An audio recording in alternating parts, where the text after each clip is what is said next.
I get a lot of comments that are like, it's just a video game. Why are you crying? Chill. Which I think is just so sad. In my opinion, one of the coolest things about video games is that someone has this idea or story or whatever sitting inside their head, and they're able to sort of bring people inside their brain and let them see what's going on in there by creating this thing, this video game, that lets us experience what was in their head. That's so cool. And sometimes inside people's heads is sad stuff that might make you cry. That's life, brother. So I totally get if people aren't able to get that invested in video games, or they just prefer not to play stuff that might make them sad. But being perplexed by other humans having emotions over video games, when that's often the point, to make you think and feel things, and also like judging them for it, it's just so sad, because I think they're missing out. Like, I imagine some of them are not letting themselves get invested in video games because they feel like they shouldn't cry over a video game because it's like cringe. And that's so sad. It feels so good to just let go. Just go all in. You get that feeling bubbling up in you and you just let it out.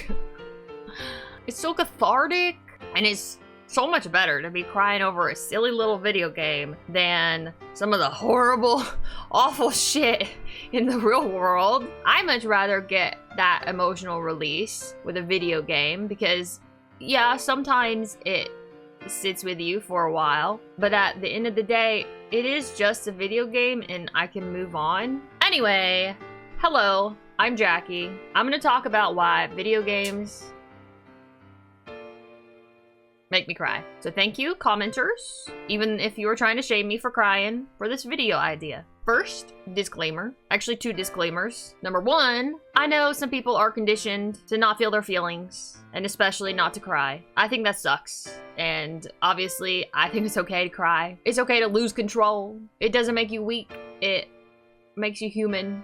Number two, you don't have to cry to feel things deeply. Not crying doesn't mean you care less, and it doesn't mean necessarily that the game was less impactful on you. Okay. So I'm gonna talk about the types of things that make me cry. Not gonna spoil anything specific to any video game until later. I'll give you a warning. So this one is obvious, but when a character I'm attached to dies. That's like the number one thing that people cry over, I feel like. It's basically just a grief simulator, and it's rough. And if I think a video game is gonna kill off characters, because it's like already done so, and now I'm like, oh no. Sometimes my brain will be like, okay, we need to, no more. No more getting attached to characters. But the problem is, I'm a latcher.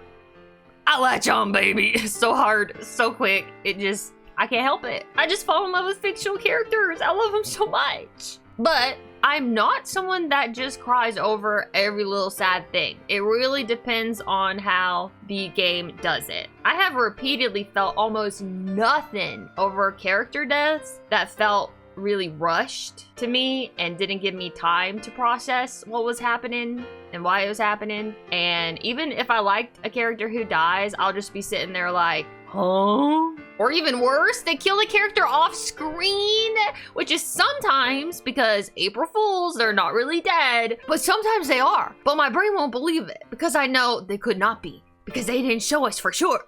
So I just won't be sad about it. But like I said, sometimes they're really dead and I never processed that. I never got sad about it. And later on, I'm just like, okay. Now, on the flip side, you can kill off a character and combine it with showing us the pain of the survivor or survivors, you know, the people who are left behind. And that will amplify it so much, like already being sad about the loss of a character and then thinking about the other characters, how they're feeling and what they're going through. Oh my god, stick a fork in me, my ass is done. That wombo combo is probably the number one killer for me. It's just like peak devastation. And along the same lines, you can kill off a character I don't really care about, and normally wouldn't be super upset about, but if you show me how much it's hurting other characters that I do really care about who are still alive because of like empathy or whatever that I feel for those characters experiencing that loss firsthand, I'll end up crying anyway, which I think is so like, wow, how did you do that? How did you make me feel these characters' pain so deeply? Wow. Just wow, okay? But crying isn't always about being sad. I will cry happy tears if something really good happens to a character that I love, especially because I usually love characters that are going through a lot and just trying their best. And if they get a happy ending, I lose it because I'm so happy, and often I'm like so proud of them, and all my happiness just leaks out of my eyeballs, and it's incredible. I just love getting invested in characters, even though they're not real. It just, you know? But anyway, back to being sad. Something else that can make me cry is the end of the journey.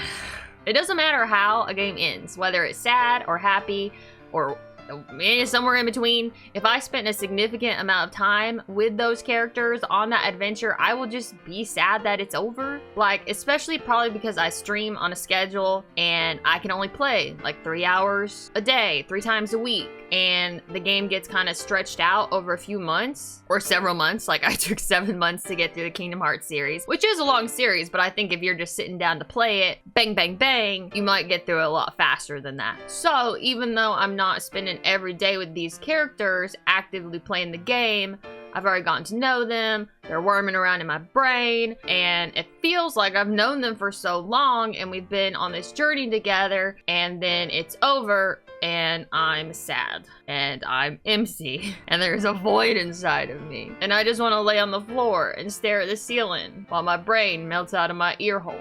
But one thing that does happen to me sometimes, because of being on the internet, here we are, and sort of seeing people's vague experiences with games, even people that aren't really spoiling anything, they're being considerate of that when they share stuff. But even just like a crying thumbnail for a YouTube video, I'm very guilty of this. It can set expectations for me about the game and how tragic it might gonna be, and not that the game didn't necessarily live up to those expectations, but it gets me all in my own head where I just can't be fully immersed in the moment. And even when the sad thing is happening, I'm still sort of in that waiting and expecting mode, thinking it's gonna get worse, and it makes it hard to let go. And then it's over and I'm just sitting there like, oh, that was it. That was the moment. And I missed it. So sometimes I don't end up crying because of that, or just some other bunch of reasons that dictate my emotions, because I'm a human and all our brains react differently to stuff depending on what's going on at any particular moment and our entire life experience up until that point. But even if I don't cry, that don't mean I'm not feeling it. But I did used to think that games were lesser than if they didn't get me to cry, even though so much goes into it. But I thought crying, particularly at the end, was just the ultimate reflection of how much impact a game had on me, when it's so not. Ow. First of all, there's so many other feelings than just crying or being sad. And I want to do a video talking about games that made me feel really angry at a character, or just pure joy, or nostalgia and comfort, etc. But this video is about crying. So, now I want to get into the weeds. This is where the spoiler warning comes in. Even though I'm not actually gonna spoil anything, it will be very vague, but telling you I cried over a game might set some emotional expectations, and if you don't want that at all, you can skip around in the timestamps. Well, the obvious one here is Kingdom Hearts. My Super Cups are up on this channel, and I think almost every thumbnail has a screenshot of me crying from playing the game. And I think the reasons for those tears cover the gamut of what I've been talking about. But it's a long ass series, and it had a lot of time to get me invested in what was going on and impact me at a lot of different points. And I loved being immersed in that world and caring so much about the characters. What a series. I cannot wait for Kingdom Hearts 4. Next, Final Fantasy. Oh boy. Similar to Kingdom Hearts, I've cried for a lot of different reasons across this series. The deaths that made me cry, like, devastated me and make me never want to experience that specific moment ever again. Like, I avoid watching other people play some of these games in the series because it just hurts. But some Final Fantasy games have these special little moments that I love so much, and I love seeing other people experiencing them, where usually you're learning a lot more about a character for the first time and how they've gone through or are going through something tough.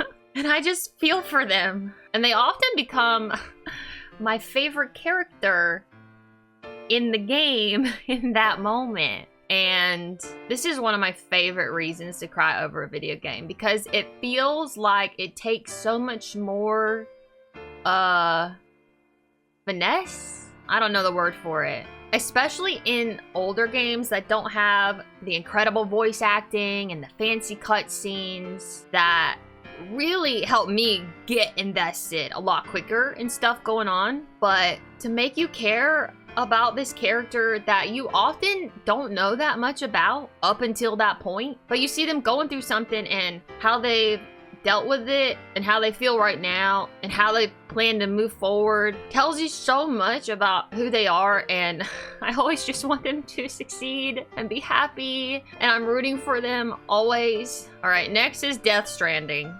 This game was hugely important for me, and I would like to make a video just talking about it as a whole. But for this video, I want to say that I think the narrative structure of Death Stranding is so, like, perfect for my brain. In the past couple of years, I've learned that I really love an overarching story that gets wrapped up in the end or whatever, but along the way you have really contained character segments where you learn a lot about them and their current situation, and by the end of that, like, chapter or episode or whatever, it gets resolved. So you're not sitting there the whole game trying to keep track of where they are in their little story, and you want to care about it, but sometimes there's so much going on that it's hard to remember and stay invested in everything. But because it's already kind of, you've already gotten into, like, the girth of their situation, you don't really need to keep carrying that forward with you, and it's just easier on my brain with it being kind of like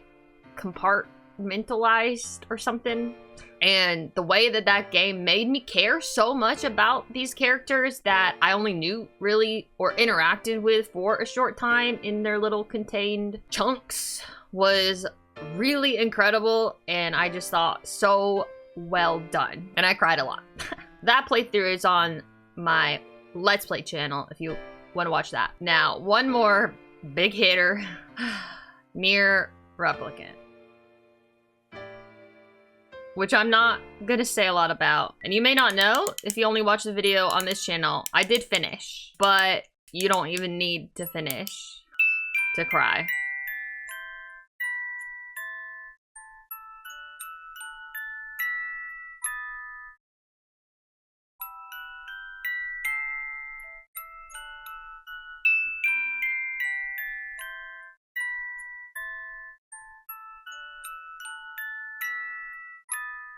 Yeah. Lastly, indie games. Just not as a whole, because not every indie game, but as a broad statement. I love a little game that packs a punch. They're often like 3 to 5 hours long, and some of my favorite ones just have usually one moment that takes me out. Sometimes it's right at the beginning, and I don't know how they do that, but I love it. I love it so much. I think it's just so impressive to tell a story and get you to care so much in such a short amount of time. How do they even do that? I don't even know. And that's why I cry. I care. Sue me, bitch. And I don't think that's a reflection of me and, like, how caring I am. I think it's a reflection of the games and how well made they are and how much heart and thought went into sharing that experience. And the people who think you shouldn't cry, in my opinion, are implying that you shouldn't care. And I think it's cool to care about video games. They often mirror real human experience, but even when they don't, it's like fucking magic that someone or a team of people can create this fictional little world that isn't real and has no actual stakes or impact on your life, yet you feel so deeply for the people and the creatures in it because of how it was created by real people who really cared about it. Anyway, if